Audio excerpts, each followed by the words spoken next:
Hello everybody and welcome to my 21st VBA 2010 tutorial, and this tutorial is going to show you how to use for loops to fill in an array with values.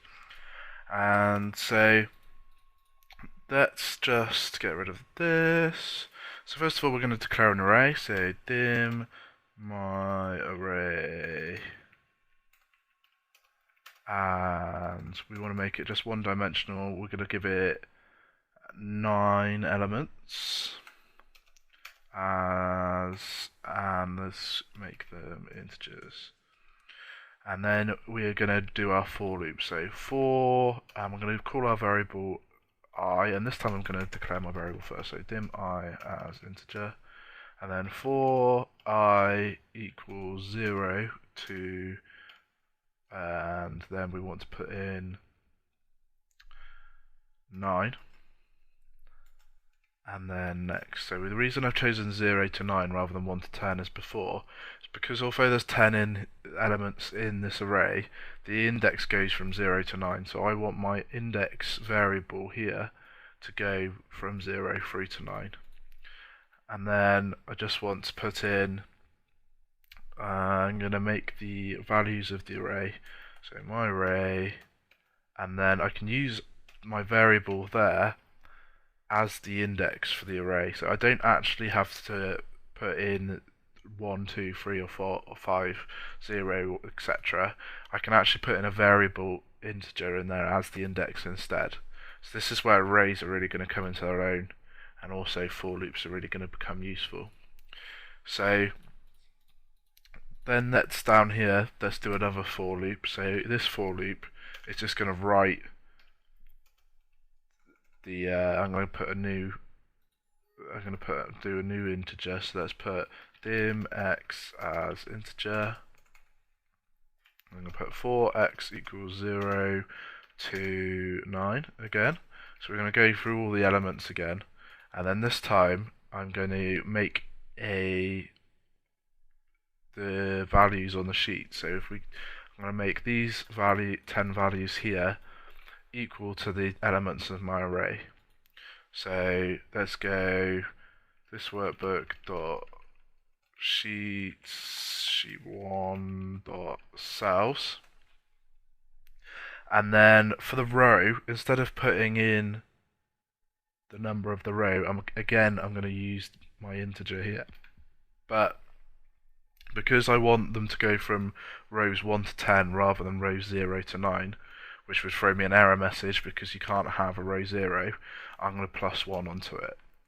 And then for my column, I just want column 1, and then dot value. And I'm going to make that equal to my array, and then the x index.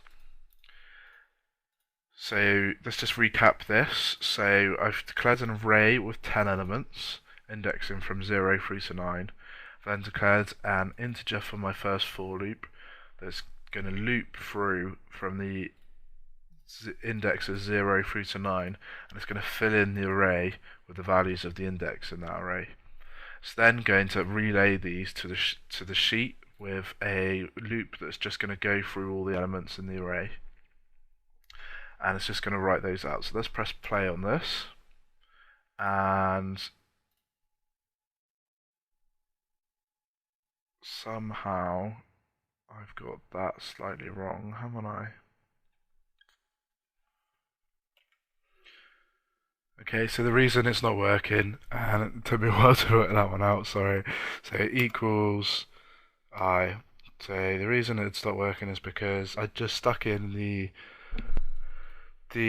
array reference there, but I hadn't actually made it equal to anything. So if you put equal I there to make it equal to the value of I, and then press play, and then if we go into our spreadsheet, and then it's just got the values there, so 0 through to 9.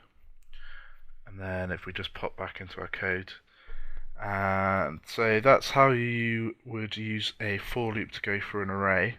So one last thing just before I finish, you don't actually need to know how many indexes your array has in the first place. So what you can use is you can use a keyword called ubound, and open bracket, and then just pass it the array, close bracket. And then what this is going to do is ubound works out how many elements there are in the array, or what the maximum index is, and it returns that. So we can put this in instead of our 9.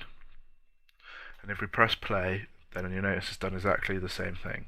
If we get rid of these and just run it again, just so you can prove that it's done it, and there you go. So if you don't know what the IDs in your array are, or you know you're not going to know in your code, then ubound is a really useful one for just working out what the maximum ID you can go to is. So that's it for this tutorial. Thanks for listening. If you're enjoying these, please subscribe, and I hope to catch you in the next tutorial.